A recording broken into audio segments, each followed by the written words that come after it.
Bonjour, nous allons Bonjour. parler de classe inversée. Alors bon, ça fait quelques temps que nous en parlons sur EduSpot depuis 3 jours. Mais là, on va avoir une vision d'autre chose dans la classe inversée, visiblement. C'est comment utiliser à minima le numérique et prendre la classe inversée sous un autre angle, c'est ça? Effectivement, moi je suis entré dans la classe inversée par nécessité.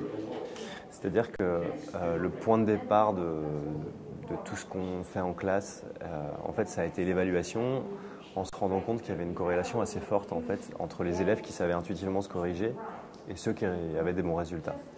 Du coup, on s'est dit on va apprendre aux élèves à se corriger. Et en fait, assez naturellement, on s'est retrouvé dans une logique d'accompagnement avec beaucoup de copies. Et en fait, on avait besoin de temps. Et si on réfléchit vite, il va falloir dégager des choses qui se passent en classe, parce qu'on dégage le plus facilement, c'est le temps de transmission. Donc on arrive logiquement à dire, tiens, on va mettre des capsules vidéo pour faire court. Ok, donc en fait c'est vraiment nécessité fait loi, débordé par l'envie de bien faire dans les évaluations, on se retrouve à dire écoutez on va caser certains cours magistraux en ligne, c'est ça? Exactement. C'est exactement ça. Ça c'est pas bien en fait. C'est très très bien. En fait, pourquoi c'est très bien? Parce que je pense que ça remet le temps de transmission à sa juste place. C'est-à-dire que qu'est-ce qui est facile pour un élève? Suivre un cours, recopier un tableau. Enfin, facile entre guillemets. Ça fait partie des tâches les plus faciles. Si vous lui dites à l'élève de regarder le cours à la maison, surtout ne lui demandez pas de le comprendre. Demandez-lui une trace écrite. Il y a plein de natures possibles. Ça, c'est au prof d'imaginer son outil d'appropriation. Mais voilà, je pense que commencer à accepter d'écrire sans comprendre, alors dans ce cas-là, on a ce qu'il faut comme point de départ de compréhension. Mais ça, la compréhension, c'est pas vraiment évaluable la compréhension, mais c'est quelque chose qu'on va pouvoir essayer de gérer en classe ensemble. Soit les élèves avec leurs équipes, donc apprentissage par les pairs, soit pour des blocages plus forts avec l'enseignant. D'accord, donc en fait on déplace la zone de confort qui est plus dans l'écoute du cours magistral du prof à la maison. Et par contre, les zones un peu plus délicates où il faut comprendre et se tester, on les conserve dans la classe. Oui, c'est vraiment exactement ça. C'est ça, et c'est ce qu'on a l'habitude de dire, c'est les tâches cognitivement simples, faites-les en autonomie, et les tâches cognitivement plus complexes, on va essayer de les faire ensemble à plusieurs.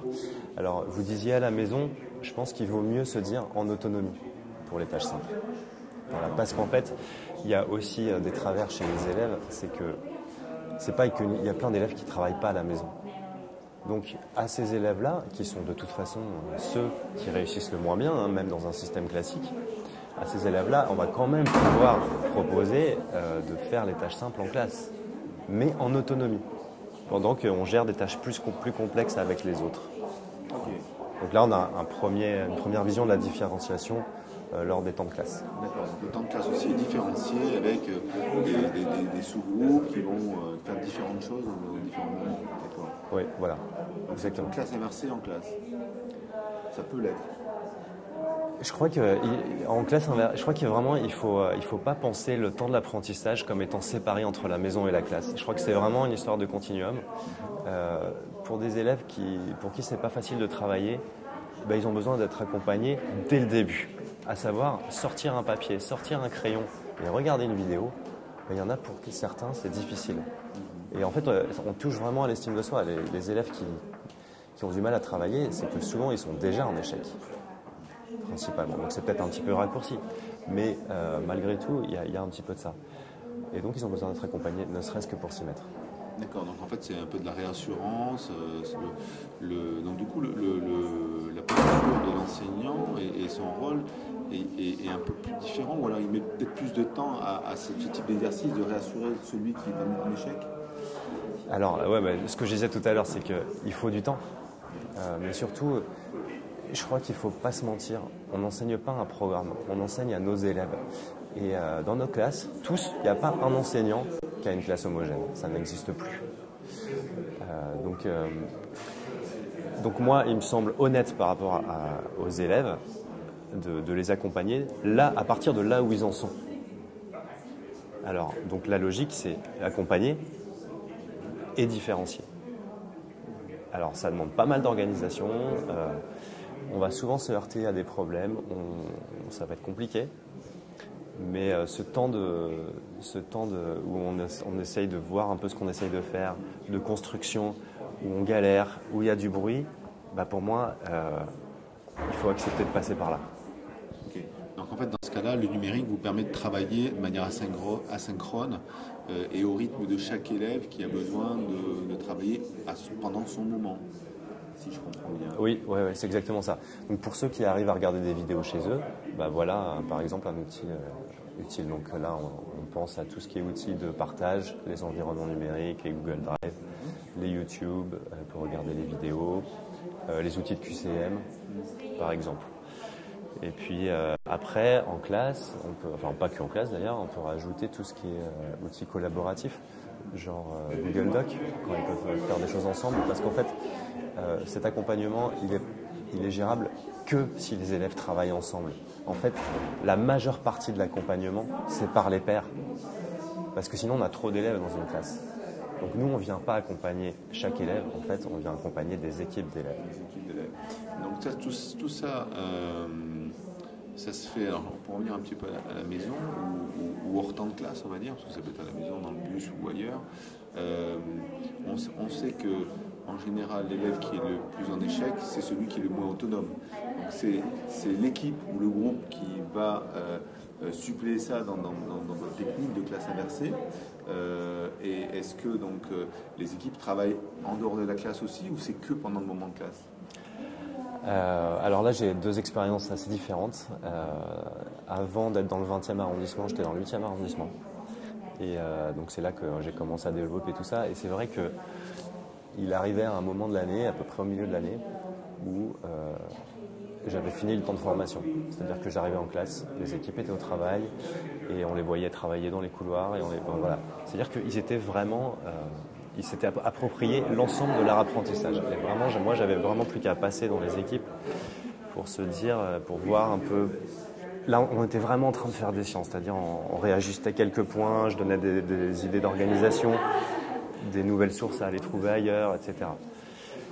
Dans le 20e arrondissement, en fait, il y a des implicites scolaires qui n'étaient pas du tout acquis, et ça, j'ai mis énormément de temps à me rendre compte. En fait, le passage du 8e au 20e, pour moi, il était hyper difficile.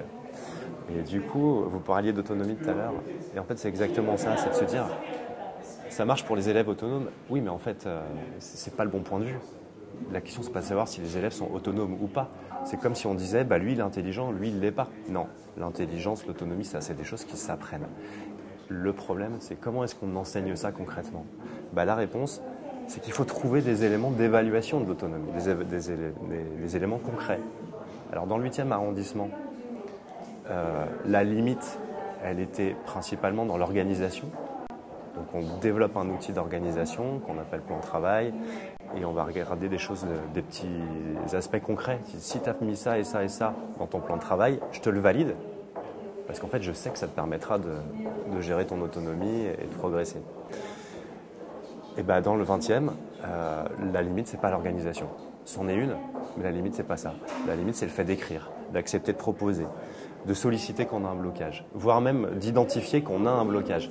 Et en fait, les blocages, quand on est dans un public d'élèves, alors je dirais pas en difficulté parce qu'il y a pire que ce collège-là, mais malgré tout, ouais, nettement moins à l'aise, la majorité des blocages sont psychologiques.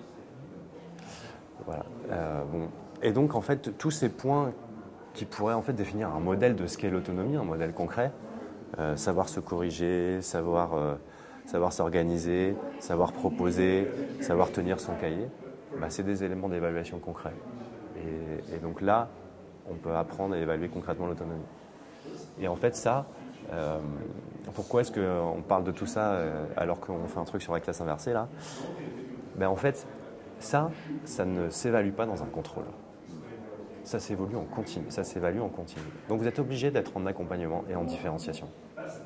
Et ça, pour avoir autant d'accompagnement et de différenciation, il vous faut du temps. Et la classe inversée, c'est la meilleure réponse que j'ai trouvée. Et sans ça, ça ne marche pas?